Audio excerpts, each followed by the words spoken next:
manually pa din ba ang pag-check mo ng mga inventory?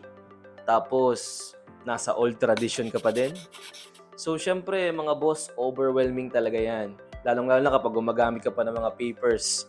Sobrang hindi mo na na-organize lahat ng trabaho mo at wasting time din. So, good day mga boss. Nandito tayo ngayon sa Provide Tech Office. Ayan. I-interviewin natin mga boss ang isa sa gumagawa ng mga system ng company. Hello. Ako nga pala si Jo Marian Lopez po, web developer po ng Provide Tech Company. So yun nga po, mga ginagawa ko po as a web developer, gawa po ko ng mga website, system, e-commerce. Then ito pong example na ginawa ko po is a system na inventory po siya na may kasama pong stock na pag-stock po. Then meron kasama na rin po siyang POS po. Ayun. So ngayon mga boss, interview natin si Sir. Siyempre para mabigyan kayo ng idea kung ano ba yung mga bagay na ginagawa namin when it comes kapag gumagawa kami ng system. Ano pong business po yung ginawa nyo po na system? And last question po, bakit kailangan po ng mga negosyante pagpagawa ng system? Ano po yung reason po nila?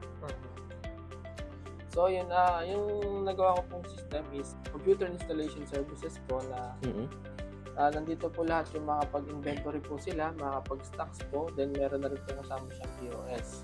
Then advantage naman po ng system na ito is meron po silang inventory Wow, na grabe, nadedetect sir. po nila yung mga inventory po nila.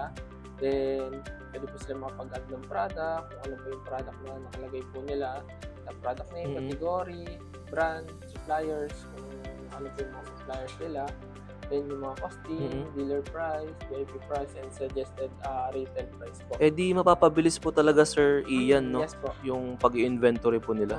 Grabe mga boss, no? Napakabilis Then, talaga. sa stocks naman po, dito naman po madedetect yung lahat ng mga stocks ng every product po.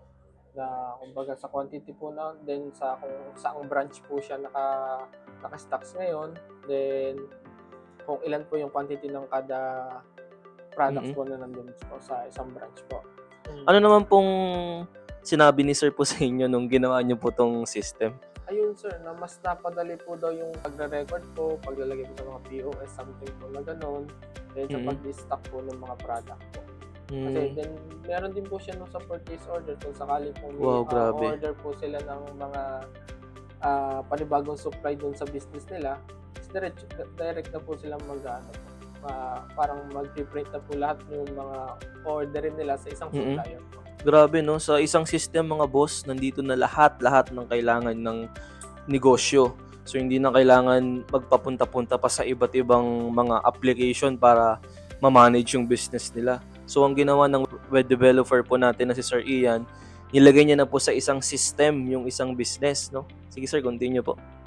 And then nandito naman po lahat. Nakikita pa rin dito yung mga orders po ng mga in-input po ni cashier dun sa POS po. Makikita po lahat lahat po ng order ID, kung sino yung customer na yun. Then meron po siyang sales representative kung sakali po Grabe. branches, date, items, kung anong payment, kung credit, or then yung total. Then may mga action pa rin po yung nakikita yung order details po. Meron na rin po siya sa reporting po ng mga, kumbaga sa mga sales, then sa inventory report, then sa expenses report po. Sa sales naman po, kumbaga all brands, then kung for this week, this month, this quarter, or this year, then may specific date po. So, ibig sabihin, Sir Ian, itong system po ni Sir sa nagpagawa pong system po sa atin, halos lahat ng kailangan niya sa business, pinalagay niya sa system. Possible po pala yun, sir. Yes po, possible naman po. Possible po talaga. Take note nyo yan, mga boss, no? Sige po. So, then meron po pala siya dito yung sa attendance. Yes po. Then ito po yung mga code nila, then dito yung mismo attendance ng employee niya po, makikita naman po yun dito. Yun po. So, ang galing po, Sir Ian, no? Yung ginawa niyong system, pang-isahan na po talaga, no? Nandun na po yung sa sales, sa employee, sa inventory. Halos lahat po, mga boss, nandun na talaga sa system na ginawa po ni Sir Ian. Syempre po, sa mga negosyante po na nanonood ng content po natin ngayon, pinakita po namin dito sa content na kung gaano kahalaga ang system sa business. Kasi tayo ngayon po talaga mga boss, nasa modern era na po tayo ngayon. So kailangan po talaga nating sumabay.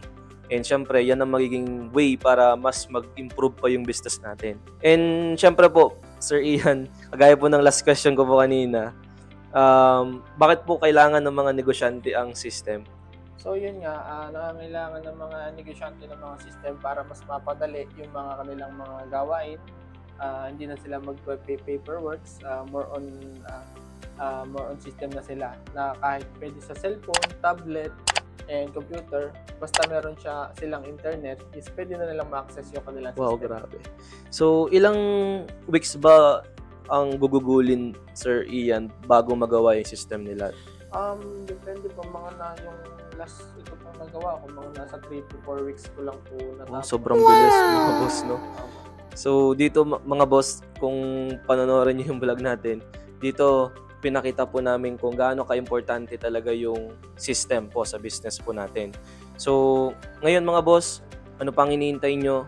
Mag-comment na po kayo dyan sa ating content kung may mga questions po kayo, or mag-PM na kayo sa page po namin para ma-assist po namin kayo.